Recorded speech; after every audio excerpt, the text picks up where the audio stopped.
सुप्रसिद्ध कीर्तनकार इंदुरीकर महाराजांच्या मुलीचा अगदी राजेशाही थाटात साखरपुडा पार पडला। या साखरपुडा सोहळ्याचे अनेक क्लिप्स आणि व्हिडिओ सोशल मीडियावर जोरदार व्हायरल झाले।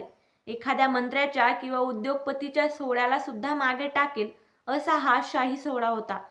नवरदेव नवरीची रथावरून मिरवणूक, लाखोच्या संख्येने भरगच्च भरलेले कार्यालय, टाळकरी वारकरी तसेच फटाक्यांचा जल्लोष, खाण्यासाठी वेगवेगळे पदार्थ तसेच नवरदेव नवरीचे महागडे कपडे अशा पद्धतीने सगळा राजेशाही थाट होता। आता लोकांना साधेपणाने लग्न करण्याचा सल्ला देणाऱ्या महाराजांच्या मुलीच्या साखरपुड्यात झालेल्या लाखोंच्या उधळपट्टीमुळे महाराजांनी त्यांच्या मुलीचा साखरपुडा चर्चेत आला आणि महाराज अगदी काही तासांमध्येच ट्रोल झाले। महाराजांच्या मुलीच्या साखरपुड्याचे व्हिडिओ जोरदार व्हायरल झाले आणि जो तो आपापल्या बुद्धीने वेगवेगळ्या टीका कमेंट महाराजांवर करू लागले।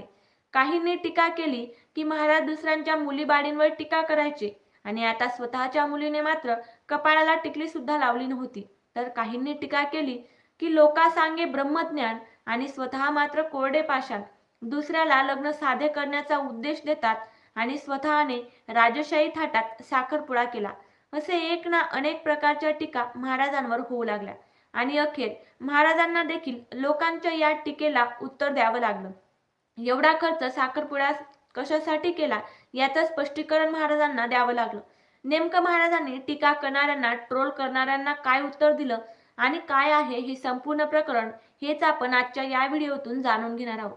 त्यासाठी व्हिडिओ शेवटपर्यंत बघा आणि आवडल्यास चॅनल सबस्क्राईब नक्की करा। अहिल्यानगर जिल्ह्यातील संगमनेर तालुक्यातील वसंत लॉन्स येथे इंदुरीकर महाराजांची कन्या ज्ञानेश्वरी हिचा साखरपुडा समारंभ पार पडला। महाराजांचा राज्यभर संबंध असल्यामुळे अनेक मोठमोठ्या नेत्यांना देखील निमंत्रणं दिली गेली होती। या कार्यक्रमाला मोठ्या संख्येने लोक उपस्थित होते। लॉन्सचे एका दिवसाचे भाडे जवळपास 1.5 लाखांच्या आसपास होते। मोठ्या प्रमाणात सजवलेली वाहने आणि इतर देखील सजावट किंवा राजशाही व्यवस्था साखरपुड्याच्या ठिकाणी होती।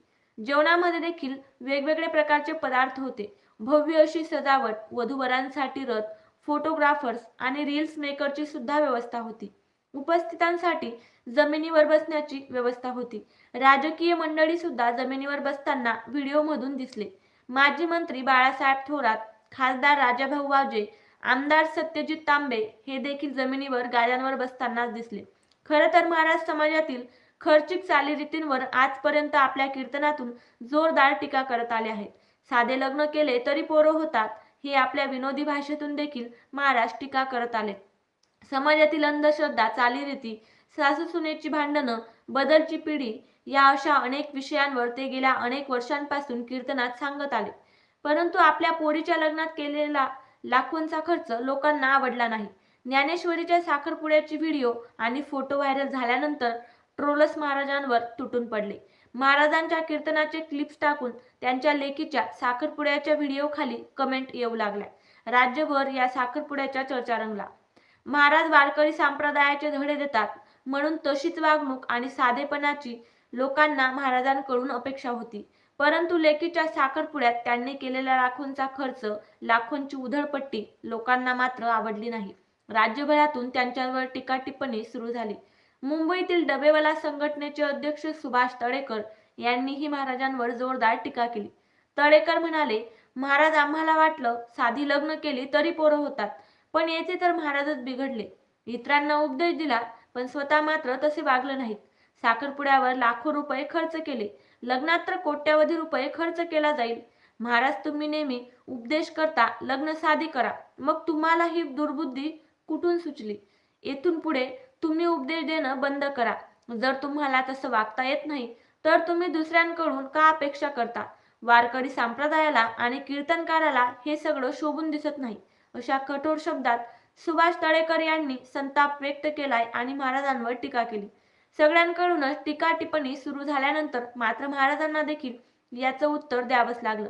महाराज म्हणाले, मला काही लोकांची तक्रार आली की मी साध्या पद्धतीने लग्न करा असे सांगतो आणि माझ्या मुलीचा साखरपुडा मात्र थाटात करतो। हा साखरपुडा मी सगळ्यांना दाखवण्यासाठीच वेगळ्या पद्धतीने केला की आपण बदल करू शकतो, बदल करण्याची आपल्यामध्ये ताकद आहे। कार्यक्रमामध्ये मी कोणाचाही सत्कार केला नाही। दुष्काळग्रस्तांना 1,11,000 रुपयांची मदत केली। जेवण साधे आणि महाराष्ट्रीयनच होते. चायनीज जेवण नव्हते. वाढणाऱ्यांचा ड्रेस देखील वारकरी वेशातीलच होता. सर्वांना मी समान वागणूक हाच संदेश माझ्या कार्यक्रमामधून दिला. कोणालाच बसायला खुर्च्या नव्हत्या किंवा बांधायला फेटे नव्हते. सगळे जमिनीवर बसले होते. मी बदल केला. लोकांनी आजपासून 20 वर्ष मला नावं ठेवली आणि आता देखील ठेवतातच. तरी देखील मी ते सगळं सहन करतो. मी माझ्या मुलीच्या लग्नात साखरपुड्यात व्याही भेट देखील केली नाही. मी शेतकऱ्याचा मुलगा आहे. मेहनतीनेच इथपर्यंत पोहोचलो आहे. लोक टीका करणार आहेतच, मला नाव ठेवणार आहेतच. त्यांना ठेवू द्या, त्यांना त्यांचं काम करू द्या, असं उत्तर टीका करणाऱ्यांना महाराजांनी दिलेलं आहे. महाराजांनी आपल्या मुलीचा साखरपुडा साधा केला असता तर बोले तैसा चाले त्याची वंदावी पाऊले असा संदेश समाजात गेला असता. मात्र महाराजांनी तसं केलं नाही. लोका सांगे ब्रह्मज्ञान आणि आपण मात्र कोरडे पाषाण, अशी टीका देशमुख महाराजांवर सुरू आहे. महाराज दुसऱ्यांच्या लेकीबाळींना गंध कुंकू टिकली लावायचा संदेश द्यायचं आणि स्वतःच्या मुलीला मात्र मुभा द्यायची. हा महाराजांचा न्याय मात्र लोकांना आवडला नाही. स्वतःला समाज प्रबोधनकार म्हणून घेणाऱ्या महाराजांना हे नक्कीच न शोभणार आहे, असं देखील अनेकांनी म्हटलं आहे. मित्रांनो, महाराजांनी जो आपल्या मुलीचा साखरपुडा केला तो योग्य आहे का, की महाराजांनी साध्या पद्धतीने करायला हवा होता? याबद्दलच्या तुमच्या प्रतिक्रिया कमेंटद्वारे आम्हाला नक्की कळवा.